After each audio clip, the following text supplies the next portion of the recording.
আগামী ২৬ সালে ফেব্রুয়ারির মাঝামাঝি ইনশাআল্লাহ বাংলাদেশের ত্রয়োদশ জাতীয় সংসদ নির্বাচন অনুষ্ঠিত হবে। সেই জাতীয় সংসদ নির্বাচনকে সামনে রেখে আমাদের এই সিট খুলনা ২, এই সিটের কার্যক্রমগুলি আমাদেরকে চালিয়ে যেতে হবে। এখনো প্রার্থী হিসেবে চূড়ান্তভাবে কেউ মনোনীত হয় নাই।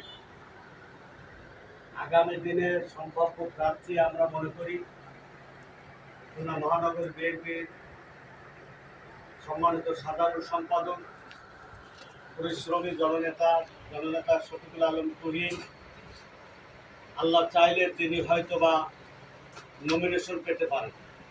সদর থানার প্রতিনিধি আমি।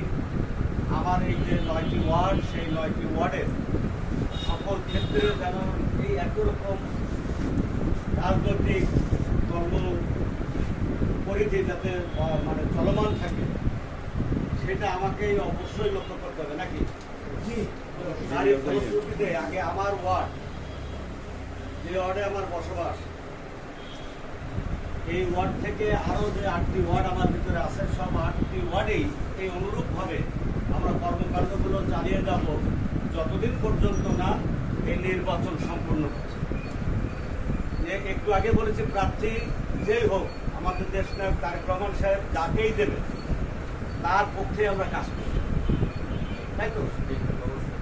তবে আমাদের একটা আশা আকাঙ্ক্ষা থাকে যে আমরা যাদের সাথে রাজনীতি করতেছি তারকে কাছে এমন নেতা আসুক, সেই নেতা যেন আমাদেরকে সম্মান করে, আমরাও যেন তাদেরকে সম্মান করি।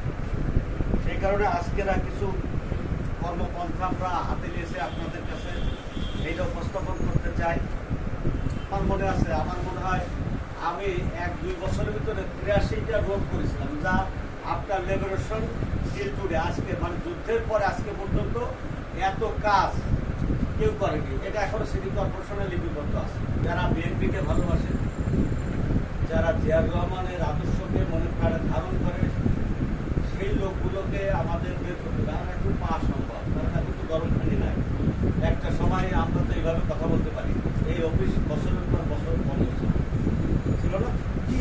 আজকে আমরা ইনশাআল্লাহ আল্লাহ রাব্বুল আলামিনের ইচ্ছায় আমরা বাড়ির বন্ধে পাচ্ছি। এটাই তো আমাদের কাছে মানে চরম প্রশান্তি। আল্লাহকে শুকরিয়া প্রদান করি নাকি? আমাদের বাড়ি গির্জা নাই, আমাদের একটা মন্দির আছে। তাহলে মন্দির ভিত্তিক যেখানে কারা আছে তাদের সাথে আমাদের কথা বলতে হবে। হিন্দু সম্প্রদায়ের লোকরা আমাদেরকে ভালোবাসে। আপনারা দেখেছেন যে আমার নির্বাচনের সময় এই সংখ্যালঘুরা হয়তো ব্যক্তিগতভাবে আমার ভালোবাসছে বিধায় আমাকে জিতাইছে, তাই না? আমাদের ব্যবহারটা আপনাকে দেখে কিন্তু আপনার আশেপাশের লোকরা কিন্তু বিবেচনা করবে যে এই লোকটা বিএনপি। আপনি যদি অজনপ্রিয় হন, আপনি যদি অনৈতিক কাজে লিপ্ত থাকেন, আপনার দ্বারা কিন্তু দল থেকে দোষ হবে। ওই সকল লোক আপনার দেখে কিন্তু ফিরে থাকে। তাহলে আমাকে আগে জনপ্রিয়তা অর্জন করতে হবে, আমার দ্বারা দল জনপ্রিয়তা পাবে। এখন দলে তো অনেক নেতাকর্মী থাকবে, সবাই তো সব নেতৃত্ব আসবে না। তাহলে এই হিন্দু সম্প্রদায় ভাইয়েরা কার প্রতি আস্থা রাখে, সেরকম ব্যক্তি ওনাদের সাথে কথা বলে। এখন ওনারাও কিন্তু আমাদের প্রতি খুব সহনশীল। আমরা ওনাদেরকে সেই ধরনের সহযোগিতা ইতিপূর্বে দিয়ে আসছি, এখনও দিচ্ছি, আগামী দিনেও দেব। সংখ্যালঘু বলে আমাদের কাছে কোনো শব্দ নাই, সবাই কিন্তু আমরা বাংলাদেশি। কারণ এদেশে যারা জন্মগ্রহণ করেছে জন্মসূত্রে তারা বাংলাদেশে। সংখ্যালঘু বলে আমার নেতাও বিশ্বাস করে না, আর ব্যক্তিগতভাবে আমিও বিশ্বাস করি না। তো এই হিন্দু সম্প্রদায়ের ভাইদের আমাদের কাছে টানতে হবে, তাদের সাথে যে আমাদের মত বিনিময় করতে হবে। এবং পাশাপাশি খ্রিস্টান সম্প্রদায় আছে, যেটা এখানে খ্রিস্টান সম্প্রদায় আমার ওয়ার্ডে খুবই কম, এবং চার্চও এখানে নাই। ফাদারের কোনো ফাদার বলে কোনো কিছু নাই এখানে, অন্য ওয়ার্ডে আছে। সেখানে ফাদার এখানে আছে, মন্দির কমিটি আছে, মন্দিরের পুরোহিত আছে, তাদের সাথে আমাদের কথা বলতে যেতে হবে। এবং আগামী দিনে রাষ্ট্র গঠনে তাদের সহযোগিতা তো আমাদের থাকবে। আমরা জানি এবং বিশ্বাস করি যে বিএনপির এই মুহূর্তে এত বড় জনপ্রিয় দল বাংলাদেশে আর নাই। তাই বলে কি আমাদের বসে থাকি? আমি আল্লাহর উপর ভরসা রাখি, তো এই কারণে হতাশ হই। ভোটে দেখা গেল যে কি পরিমাণ ভোট আল্লাহ আমারে দিচ্ছে, তোমরা তো জানো না, এত ভোটে এখনো পর্যন্ত কেউ জিতেনি, জিতেনি। তাহলে তুমি যদি আল্লাহর উপর ভরসা করো, ওই যে লোকগুলো চিন্তা করছে মানে উইচার বেটাতে না, মানে কে কার চাইতে ভালো, ওরা কিন্তু এটা মানে ওই না মানে গরিব মানুষের, ওরা কিন্তু মানে অ্যানালাইসিস মানে আমার সাথে তার মিলাইছে, আমার সাথে তার মিলায়ে তারা দেখেছে যে কে কার চাইতে ভালো।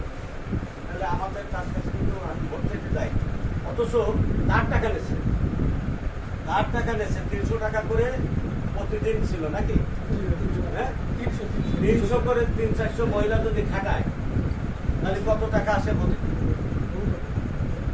তাহলে সেখান থেকে আমাকে মানে এটাই বলতেছে যে যদি আল্লাহ রহমত করে, আপনার কর্ম যদি ভালো থাকে, হ্যাঁ তাহলে ইনশাল্লাহ। কারণ আমরা যারা বিএনপি করি সবাই বলে যে বিএনপি হলো ভদ্রলোকের দল। এটাই বলবো যে আগামী দিনে এখন কিন্তু ঘরে বসে থাকার টাইম নাই, যেহেতু ডেট পড়ে গেছে, আজকে থেকেই মনে করেন নির্বাচনী কর্মকাণ্ড শুরু হবে। এই নির্বাচনী কর্মকাণ্ডে আমরা আমাদের মাঠ সাজায় রাখবো, যেই দিক আমাদের নেতা যাকেই দিক, কেউ জানেন আল্লাহ ছাড়া। তাই তো আমি আপনাদের কাছে বলবো যে কাজ কর্ম তো থাকতে হবে, আমরা খেটে খাওয়া মানুষ, কর্ম করে খেতে হবে।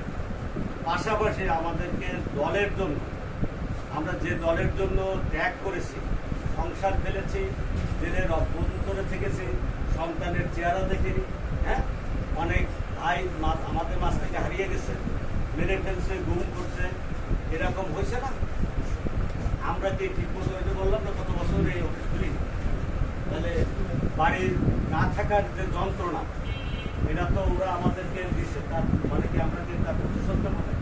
তাহলে তো ওরা বলেছিল যে 10 লক্ষ লোক মারা যাবে ওবায়দুল কাদের বলছে, ক্ষমতা থাকবে। আমরা একজনকেও এই বিএনপি কাউকে হত্যা করে না, কাউকে হত্যা করে কেন করেনি? যে ওরা যে জিনিসটা করছে, আমার নেতারও কথা তাই, ওরা যা করছে আমরা যদি সেটা করি তাহলে ওর আর আমার ভিতরে পার্থক্য কি হবে? তাহলে এখন কিন্তু আমাদের কর্মযোগ্যে নামতে হবে।